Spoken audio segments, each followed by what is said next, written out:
Fie faulu telaina le tatou mafutanga vapea, be strong in heart and serve the Lord with all of your heart. Ia malosi le loto, ia au na ileli. Be strong in heart, serve the Lord with all your heart. Ia malosi lo loto, ia au na ileli. Roma no mata opo es furma le lua, fai opo es furtasi es furma le lua. Vamos mole ala o ma. Awon fa vai filina. Ia malosi le loto, ia au na ileli. Ia oli fa moi, ia ono sai po nga, ia fina tatalo. Manaia, ia leli. Io ole tala le a Paulo na fai le kale sia I Roma. Mai o te manatu e matua I tala fea ngai le lei matatou. Fa mai le fa sa mo le o fai upu e fa mai aua le fa vai le feeling a. You know, human as we are, e po le alava ia te me alua wala ngona ia le fa vai. E alua fo I lo langa ia te me wa la ngona ai wa ele fia iai. O le mele mana mi ai pea a constant reminding and encouragement to us. Mai la tala Paulo, aua le fa vai le feeling a. Ya ma losi lo loto. Ia au nei le li. Ia oli le fa moi. Ia ono sai po nga. Ia e fina le te talo. A vai le fa per Tanielu le mana ia fa mai. Never let the fire in your heart go out. Keep it alive and serve the Lord. O le mea lea mana o mia I pea le wha manatu ma le wha malosi a tātou. Ina ia awani o tātou wha vai. E le se teimi whai ngō fia, teimi leo o tātou iai. Mai o te whai atu fo I, o le toa tele o tangata whaola ina, ua leo toe wha malo losi la tō. E o nisi fo I au, whai whiau, o nisi fo I au, te le whai au, isi tangata ua lewa na whai whiau. Ia ua le lopo le ale me lau tupu. Le upu lea Paulo na whai ia I le kale sia Roma. Never let the fire go out. And I remember the time I have just given my life to the Lord. Te manatua le leile mea na tupu ia tau, te manatua langona malo nau na iai. Alua, masalo pe lua tolu fatau sanga ia wa amata na mo watu le nau na ileli. Ia ona o ale me fo lele wa pe ia se me masani. Wa le o to ia se nau no loto. Al tala le a Paulo I le kale sia Roma mai au le fa vai le feeling a. Io I malosi lo loto. Ai vai po le ale ke lo kala e fai atu. A ele fa malosi lo loto e fai ngata malosi lo loto. Io le tala le al tu spa ia tato mai never let the fire. Keep it alive and serve the Lord. Fai upa suma luva mai, when your hope, be joyful. O lono winga, a wha pea o nai iai lo wha moe le atua, e maua le loto oli. Ma te whai atu fwoi, this is from my heart to your heart.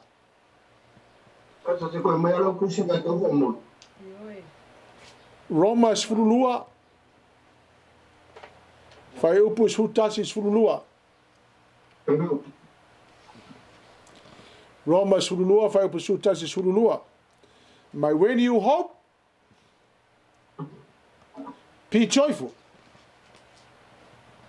A fai e so fa moe I le ole fa va, ia e oli. Ia e mo le oli.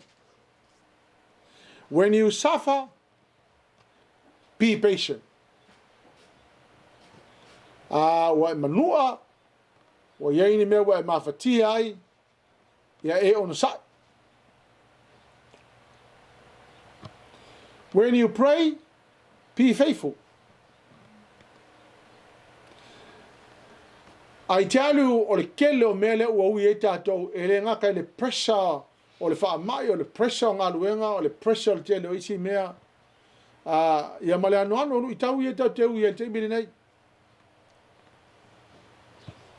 Pa Maltala Paulo le kale sia Roma.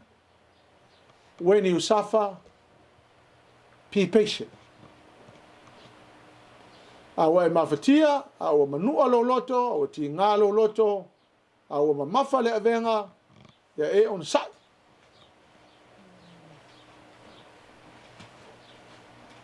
A whai te talo, ia e wha maoni lau te talo. Never let the excitement of your heart in serving God die out. Aua ne i eise teime muta ai lo nau i le li. Keep the excitement alive. Serve the Lord. When you put your hope in God, be joyful no matter what. Be patient when you go through challenges. Ia e ona sai. Pe ao ina tato ui whainga tā. Le ai se o kākou e le o ui ngi whainga kā. I tell you, e le se kaimi whainga o fie le o tato e ai.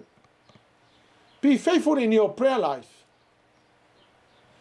Comfort and encouragement always come to us through spending time with God. O lo kaimi kakalo o le teimine nai te langona ele wha mawhanwhananga le atua ia te oi. Langa leo te iloa. Po le a le wha vai o tangata o le lotu, a malo losi tātou. E o keia. E tau te wha vai lo i lunga i, ia o na whainga tālo leo le mea tupu i tangata. Mai whai lea o te matua i, wha malosi e te oe. Au le wha vai le whiri ngā. Ia malosi lo loto. Ia au na le li, ia e oli lo wha moe moe. Ia e ona sai pua ngā. Ia e fina finau le te talo. Amen. Things are being shaken now. And believe me, there'll be more shaking coming. Tali tonu mai lau tala le nei e kele isi mea ia o luluina le ala tatou vai atu nei ai. This is not the end of it. This is just the beginning. O le amatanga nei o le lulu le o lulu mai tatou le atua. We are now in a period of time and time of difficulties. Mea whainga tā. E le ngata i le tūlanga i ngā luenga o le wha mai o le kele o le mau pressure le o sau. Au te whai ati te oe. The world is looking for answers. O lae sa ili le lololangi po o whema wai le tali. Ai o te whai ati te oe. O leia ke oe le tali. O leia ka kou le tali. We have the solution. We have the answer. Wa umana mai e le atua e tātou le tali. Everything is now shaking. The world system is being shaken. The peace of the world, po le file mua le lololangi, wa luluina, o le tele o whainga tā, wa luluina e pewa na tātou ai i tonga, ia male anu, e lenga o tonga. You know, le lololangi ato, we've seen earthquakes, we've seen calamities, le ango mau mea te tupu, o ke ofo se kangaka, e le ma whaina tilo, e le lulu, le wa lulu e le atua le lololangi. Hallelujah. Natural disasters, o le pandemic le ka ke ui e ngeli kai biling hei. Ai vai e, mako ai alta uma mele lolangi. Wa alta ia le mafkanga ka kou, wa alta le wale travel ka ngaka, wa alta fo ile wa alta uma me uma. The way we're thinking, the way we're doing things, the way we relate to others, wa alta uma me uma. O te whai atu fo ia tātou. E le o koe whaingo o fie le lololangi wa sui uma me uma, wa lulu me uma. A wai la le na mai ele tali, na mai tātou le solution, wa uma na mai tātou le awala e mawhai e ona tātou kōpinga. But no matter what we go through in life, you need to be above our problems. And sometimes you'll get frustrated. Te whātu wha ia uia le teimi nei le o te go through ia uia I lui tau ia o te go through te teimi nei. I tell you, we have to accept the fact that things happen, and when they happen, I don't understand what the Lord is doing now. But one thing I know, e le ka kai lose control le atua. Never. O te whamalosi fo e atua, aua ke frustrated I mea nai te go through ai. You know, begin to see what God is trying to say. So se mea e tupu, po se mea fo e whaatanga le atua, o lo ka mawhai le atua e talanoa mai a tātou. Hallelujah, Lord. Mea nā lefa mai Paulo, ia e wha maoni lau te talo. Keep on praying. Keep on praying. Even when you feel like wale tali mai le atua, pe umamao le mela wa ye le atua. Keep on praying. You never know what the Lord is about to do. Hallelujah, Lord. Vai, vai au mato ina. No vai atu fo ina I fale tua te mana o te ina. Langa o le fe au le na mai. O le fe au fa ma losi ata to uma. Tina fale tua ia malo losi to loto. Ia to fa malo losi. Ia to loto te tele.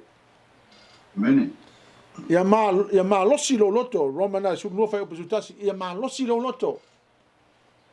Ioe, ke whai atu whai atu ai, po le a le whai mai ua vai lo kingo, ua mai lo tino, o le a lava le mea tupu lo tino, ai a malosi lo loto, you can still do things. Me foi leo o lau lui le ia te oe, lau wha malosi le tato a inga, ia malosi lo loto. Tina, malosi lo loto. Tato a uso, ia malosi lo loto. O lava me o itau ia tatou te ui ai. O la wa ule atala from me to you. Ia malosi lo loto.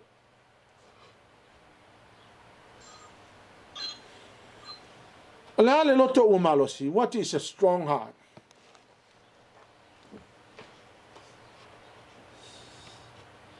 O le loto e le fa loto lua. A heart that is not double-minded. O le loto malosi, o le loko e le fa loto lua. O le loto o malosi, o le loto e le maluelue. Ai mausali, ua sauni le loto malosi e so se lui tau.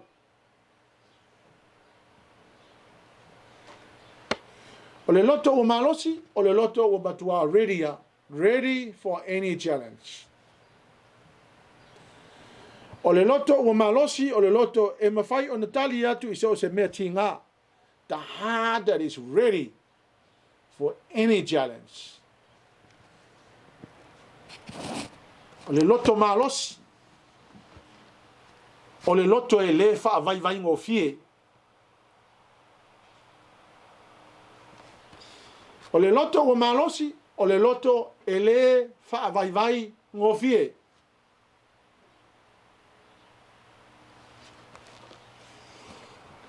A strong heart is the heart that never gives in so easily. O le loto o malosi, le loto le mana o ile atua. Loto le tana no mai Paulo fa mai Paulo au le fa vai le feeling nga. Ia feeling nga lo loto. E no sai fa ingata. Ma losi lo loto ia au na le li. Loto ele fa loto lua. O le loto ele malu ngō fie, o le loto ua mausali. O le loto ele fa vai ngō fie. O ala va mea la go through ai.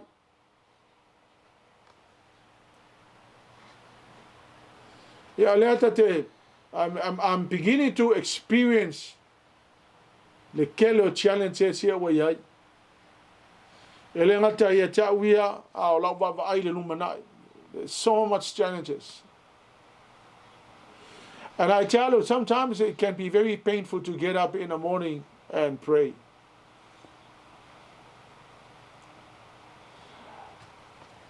But I have to tell my heart when my body is beginning to break down. I have to tell my heart, be strong, Sepi.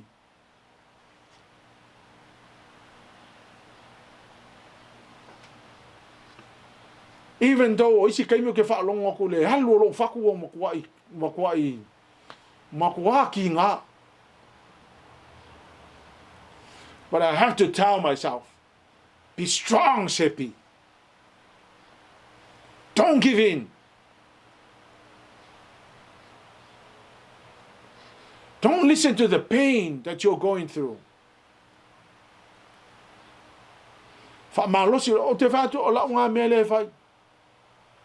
I keep on telling my heart, be strong, Sepi. There are people that are looking up to you. How you respond to challenges.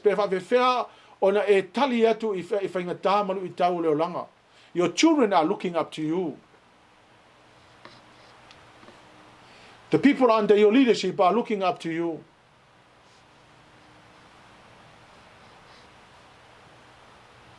If I vai seu farão. Loko vai seu farão.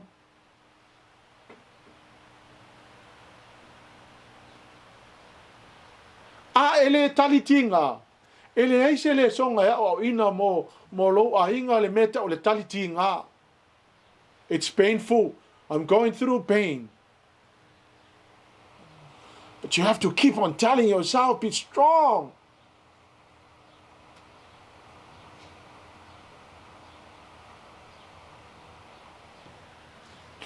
Loto elefa vai o fie. How do we strengthen our heart? Fa fea na fa malosi ta tolot. Mo mo Samuel todos fur fai upo ono fa mo le Leauma.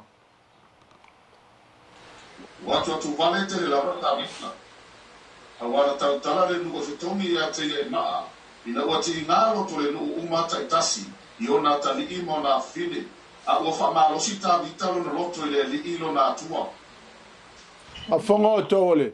O le situation lena yeita vita. Wa mai wa ave e tangata ia lato taito lua wa ave fa tangata tawaina tamiti. Fai lona kongo le sia ori o le akau ai kavi kai ma. A fonga la ele mena fai le record la fiong pa ele tu va mai. Ona fa ma losi le o ta vita I lona lava loto.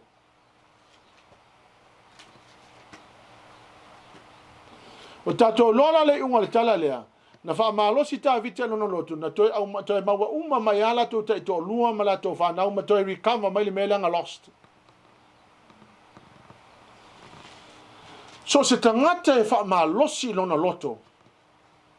There's always a recovery process. E koe recover la vai le tua le mela na vesea. Langa ke le loa po le mea te ui ai po se testinga na wa watu ele atua ia te oe. Ai wha maitala tu se pa ia ona wha malosi leo ta vita I lona lava loto. Tato auso na nefiafi. There are times in life where you turn to the right and you turn to the left and there's no one to strengthen you. There are times in life where you are lonely.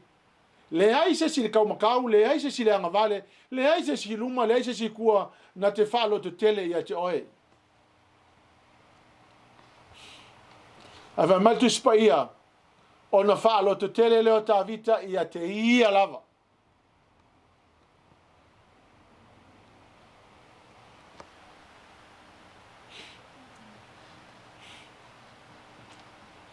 A kongo e kai me lo langa.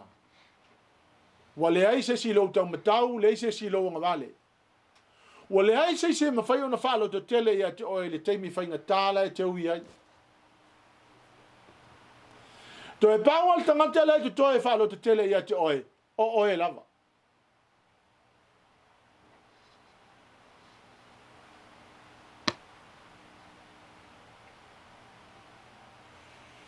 A whaila wa ele mawhai na e whalo to tele ia te oe, wa tupu la le whala velave.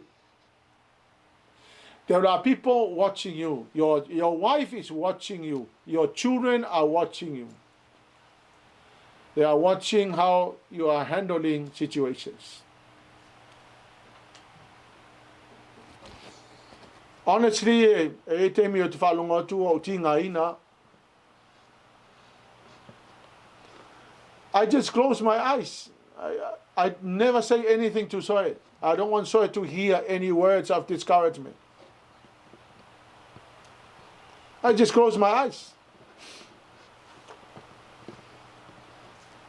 Yeah, so I pray. But for me, that is a time I have nobody else but myself to strengthen and encourage me.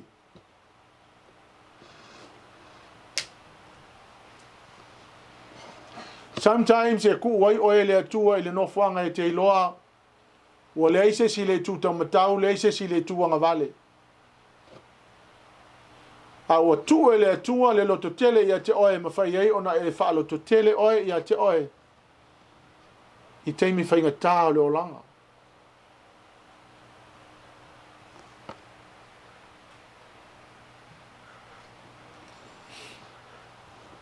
Te manatua le si pono, ala misalopo le afo le wha le vaveao. O whaalongo atu matuai o tinga ina. O ke le i whawhangua soe i lunga. Nano tu i wha i lunga o uloa o le teimi lea. Moa o te wha malosi e iau i a te au.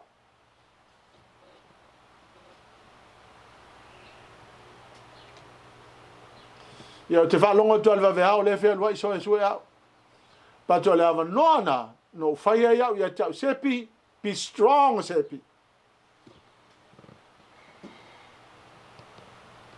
I'm not going to wake up Ropati. I'm not going to wake up Bali. I'm not going to wake up anybody. I'm not going to wake up anybody in that time of the morning.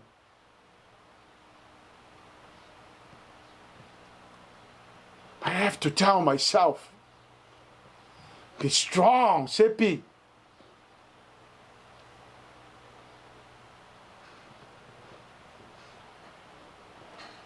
E loa tato o le olanga nei o le olanga tato te ola malo tato mauti noa a whai e lei lewa se si tangata o yo o tafa o loo soifua le atua na te le tu una oe na te le tu lafo ina oe o le awanoa le nai te twa ma losi e lava oe ia te oe e le wha pe wa le loa mai e le atua o whaingata. Hai a whai e ke loko vai vai ma e wha vai vai. O le sona le nā o le a o a i tangata.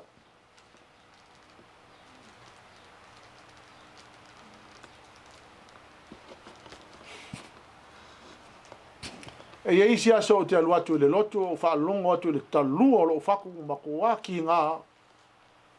E se le ti ngā o le atu i ngā mea. But I have to tell myself, Sepi, go to church. You have a responsibility. You cannot stay home. Don't teach the people. Lo loko vai vai. You have to go. Get up and go.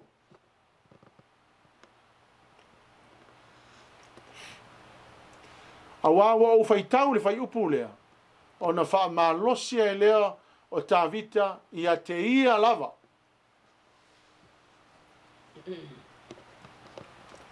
EPERU es furma le lua, fai upu es furma le lua es utol.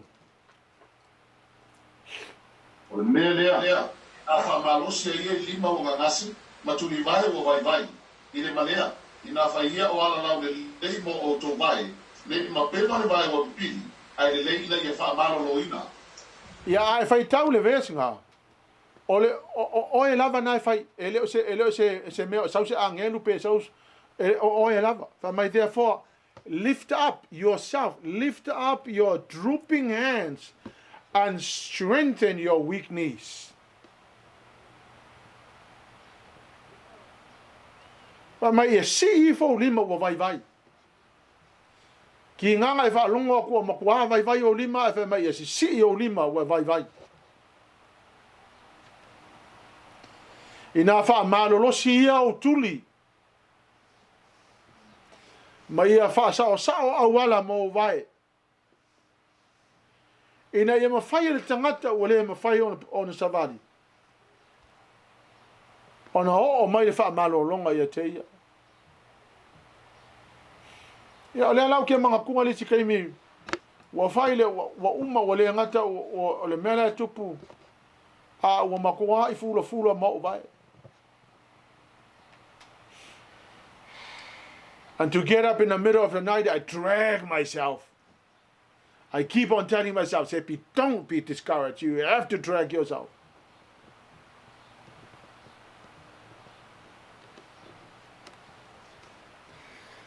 New King James Version. Therefore, strengthen the hands that hangs down, and a feeble or a lacking physical strength knees.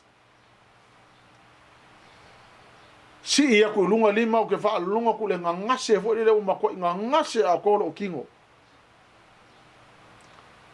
Ma vai o ke wha lunga ku I vai wa ngā hoi vai.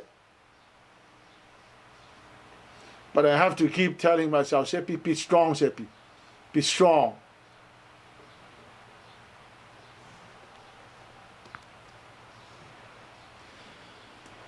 Check where you at with your spiritual health. Siaki le mela ye yo tato wola fale nganga ya me se foi tato wola tino la ngalo fina ngalo le atu mo tato tolu le yoane fa mta mo fa upelua e pele ia manuia be uma ma ia e malolo pa pe o manuia o nganga ma fa la tala le atu spaia ia manuia lo nganga ma ia malolo ina o tato tino ia fa malolo ina o tatou mai umalava ia fa paleina e tatou le alofa muti vale o le atua ia fa malia ina le manaonga I mele le Leauma ia fa fo wina lo tau le e pe o le aeto o le finangalo na le atua mo tatou. Look after your heart. Te leo fai atu le fatu leo o le talo no fa le nganga MATAIO fa fai upo e fa. Na tania toi leo ia ua tusia e lena o mea ai o lai tangata a o Afioga uma tu nei mai o fonga o le tua. Ia e leo lo loto. Langa o le loto tangata e SAMUELU fa vai o le loto tangata e SAMUELU solo muli o le loto tangata e tu tupu ai mea e o mai a tatou. Pa mai e su ke riso. E lenga o mea ai o lai ngaka a o Afioga uma le atua o te whaate atoe a le whai kaua le kuspa ia e fiu e wha malosi e te oe wa e wha vai ia.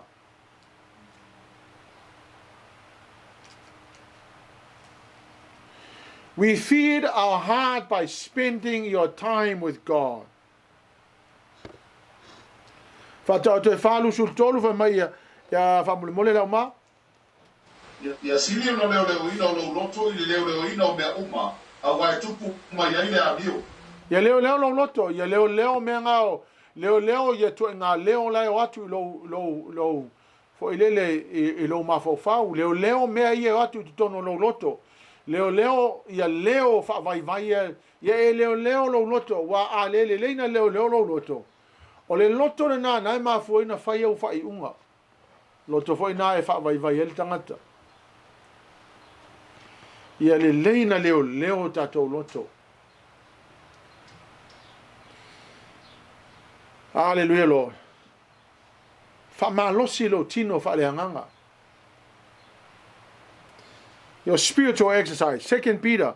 Lua PETERU mata mo fa open lima o le iva fa mole mole. Leauma. O le mea lava lea i o tau matua wha malolosi ai lava. Na ia whapopoina lea meo le lei lo o tau whatuatua. Ia whapopo foi le iloa lea meo le lei. Ia whapopo foi le loto mamā le iloa. Ma ia whapopo le ono sai le loto mamā. O le amio atua foi le ono sai. Ia whapopo foi le whalofani o le auso. I le amio atua. O le alofa foi le whalofani o le auso. A wape a mawe o tau ia mea. Ma ua whateleina. O na avea le o tau mai ua lepa iei. A o e fua mai le no le lei o le lo tātou atua o Iesu Keriso a wā o ia e le o iai nei mea ua tauaso ia ua whase sengo ua whangarungalo fo ia o le whamamaina o ana na sala tuai. E wha whangala tau tala tuspaia o le si translation lai whanga ma le uplo develop. Hallelujah Lord. Whamalosi tino whaleanganga. Develop lo fatuatua ma le vetu la le behavior of showing high moral standards. O longo winga develop ka ko mio develop lo fatuatua. Develop lo pulea po le self control. Develop lo knowledge, develop lo fa malosi po le perseverance. Develop lo godliness le amio tua. Develop lo brotherly kindness. Ale ma ngai e o le fa Samoa, ma ngai o le finga le fa Samoa, fa mo le mole la ma. Se to el sawa la ulisi ngal fa fonga foi la o to le ma ngai. O le mele na una le tu e ne fa losi fa le nganga ita to. Ya ma losi.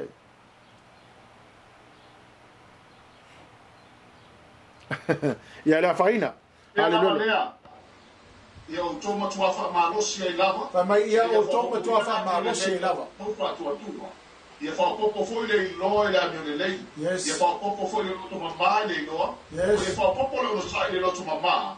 O le amio atua foi le ono sai. Ia whapopo foi le alofani o le auso le amio atua. O le alofa foi le alofani o le auso. A wape a maue o tau ia mea. Ma ua whateleina. O na avea le o tau mai ua lepa iei.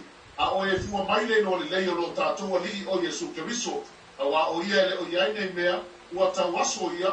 Ua whase mo sengo, ua whangaro ngaro fo e ia, o le whamamaina o ana ngā sala tuai. Ba vai le lisi ngā, o mea EFESO soani e te o e whamalosi e lo tino whaleanga. Ia e matua whamalosi. Hallelujah lo. Whamalosi lo tino whaleanga. Salamo mua whai opu mua o le lima, e lo umai tātou. Amu ia, whai whakasi mai, amu ia le tangata e le savani, le whilwhilinga e a mioleanga. Nai mala le leita to salamo na ai va fonga la o le fa malo si fa le nganga yo tatou tangata awa le savali le filfilinga ya mioleanga ai savali filfilinga e fenga kanga fa malo si lo nganga awa le tu le ala o e anga sala awa no fo e tawemu Aia e mafau le tu la fono le atua le au atoma le po. A e mafau le tu la fono le atua. E kia lai fau e fa malos. Aia e le mafau. Ia le mea ngā le kupu e ka kou fa vai e loa.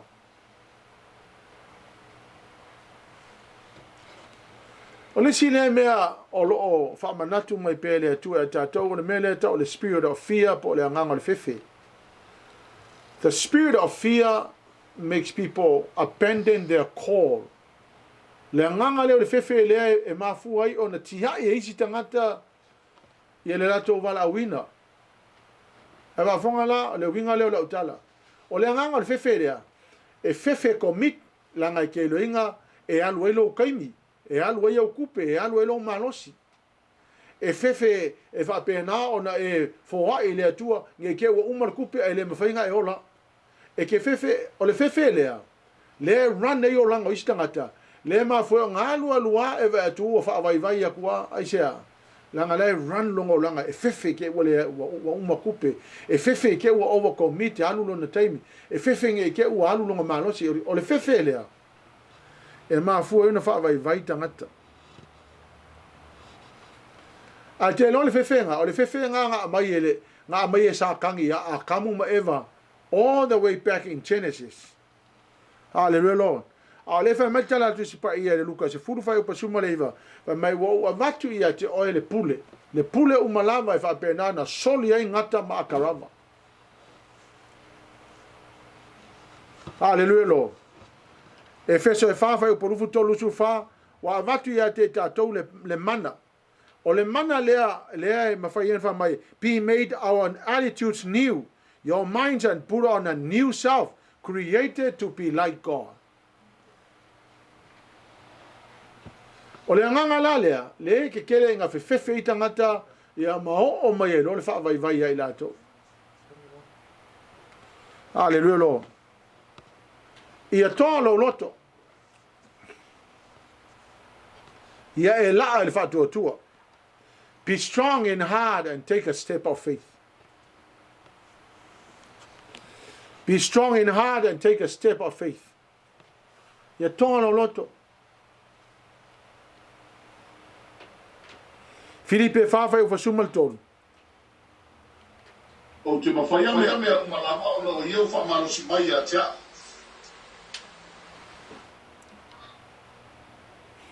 E te mawhaia mea uma. We can do all things through Christ who strengthens us. Ia tono loto.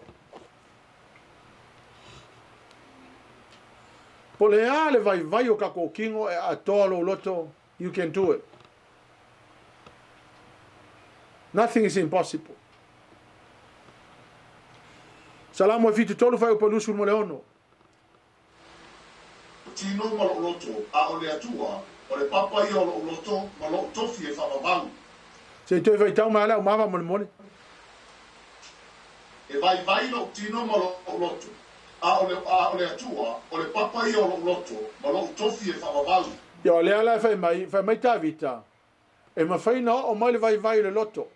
E ma fai na o mai le vai le tino. A fa fonga na le mangai o le fai upu fa mai. But God is the strength of my heart. O le ala o fa meta vita, wo o lava inga le ai se malosi le loto, le ai se malosi le tino, a o lo so i fua la le atua, na te fa malosi a te oe. Salamo lusu ma le ono fai upesu fa. Ele li ilo na fina ngalo ye matatau ya te ia, na te fai no atu fo ila na fia ngainga, ya te ila tau. Wait for the Lord, be strong, and let your heart take courage. Wait for the Lord. Wait for the Lord, be strong in heart. Be strong and let your heart take courage. Wait for the Lord. Ya e tali le li, ma ia fa malosi lo loto. Lua korinito lo matau pa suma lua fa upa iva le sefulu. Ona fa pea mai ai leo ia ya teau. O lo mea lofa tu noa. E lava le sosani ya te oi. A wa ole mai e FAATAOTO i nai lo mana. O le o te lea i lava lo fia i le mita i leo o mai ai. Na ia tu maui o lunga le mana o ke riso. O lea o te fia ai i mea e mai ai. O le whaaleanga mai o maalaia. O le anga tele mai. O le atua tu vale. Ona ke riso. A wapea o mai. Ona o maalosi ai lea. E va fonga lauto. Ole me foi le leo. Ole langona o matua le ai se malosi. E leo tala notis pa i hole le wha vai le anga sala po mea pena. Leo le langona foi le ua o mali vai o matua i le ai se malosi o lo tino. Aleluia Lord. A e whai mai le altala Paulo a o vai o le kaimi kongwala ngai take over i lo le pao o le atua. A le whai mai le altala Paulo o te fia pe au vai wae a wae e weka i le pao o le atua. E leo le vai foi le fa vai a longona le vai o le tino. Hallelujah Lord. And number 8, the last. Famalosi. O lo fa tali mai le li mo le tau i mo tatou.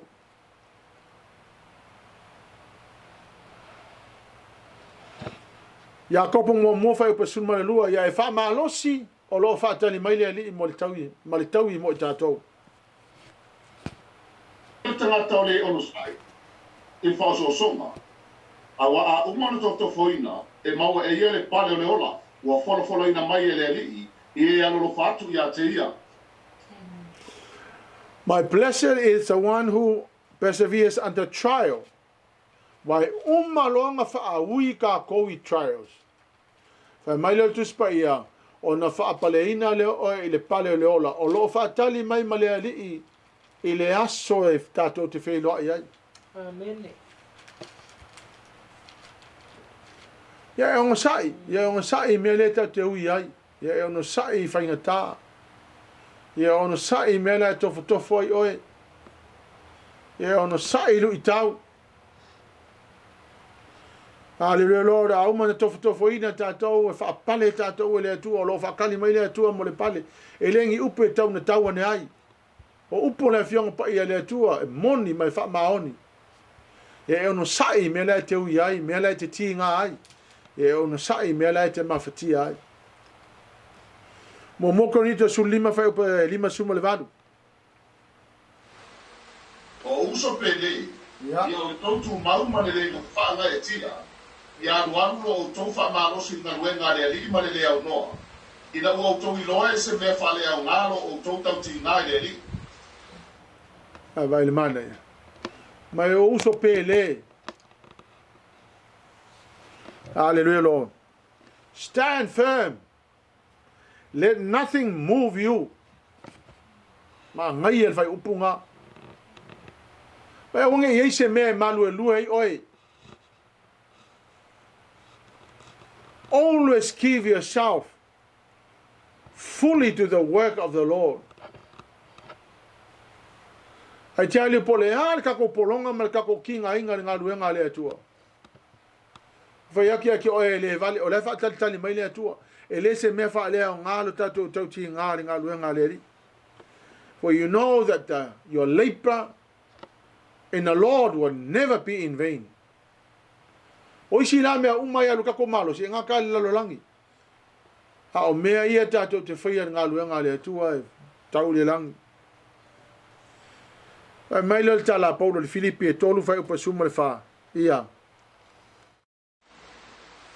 O te tausisi atu le whailonga, ia maua i le tauina pala awina ia umai lunga le atua, ia ke riso Yesu. I press on towards a goal. Te leilo ia toi, but I have a goal. Heaven. Eternal life. Mai Paulo o te, I press on towards a goal to win a prize, for which God has called me heavenward in Christ Jesus. If you aim for the prize in heaven, you will get it. Ava pe kau ke aimi me lololangi. Ia e ngakai le lololangi kau ke whioki roa umai le lololangi. Le aise meo na me tau le langi.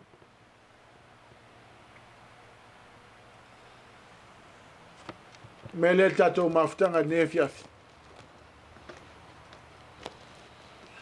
Awal wha vai vai. E malosi lo loto. Ia e wha malosi lo loto. Look after your heart. Wha malosi lo tino wha le anganga. Ia toa lo loto. Ia e wha malosi o lo whatani mai le ali mo le taui mo tātou. Ia tātou ainga teitai. Ia o tōu whaamalonosi o tō loto te tele. Aua tātou te loto vai vai. Finau. Keep on telling yourself, be strong. Ao no, mai whainga tāma, lui tau leo langa. Keep on telling yourself, be strong. Be courageous, be encouraged. Ya, lo fangia le tua le tatou mafutanga nei tausanga. O le no te inga, ia tatou po alu i tau ia e tongi mai a tatou nei tausanga. That we will always find ways ka ke maua awala e mawhai e pēa o na wha a waunga luenga le atua.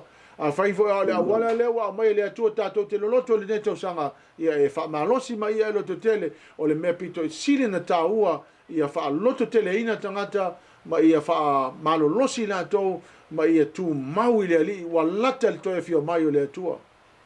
Tātou loa wa uma e leo koe se kaimi o koe. We are now heading to the end times. Hallelujah lo o lau wha malosi fo le tātou. Please pray for our children. Amen. To be honest, I pray and I lay a claim on their souls. Langa i leo toe nofo satani le teimi nei. O sau satani no na malosi ina ia se ina tato whanau ave se oli. O le fi nau lea ma le wha malosi e tatou. E te tauai o na vava ai mea tatou whanau le tatou wha malolosi o na wha malolosi e fo i leo latou. Ia wha manuia le atua le tatou a inga ne fiafi. Lo wha mai le atua ia wha manuia le tatou mafutanga. Aleluia lo tamā. Au te talo na ia e wha malosi ma wha alo te tele i lau whanau. Ma tau loa wa luluina mea malava. Nei se mea leo luluina wa luluina le lalolangi. Ai mātou te whawhetai o loo e a fio pere no whali.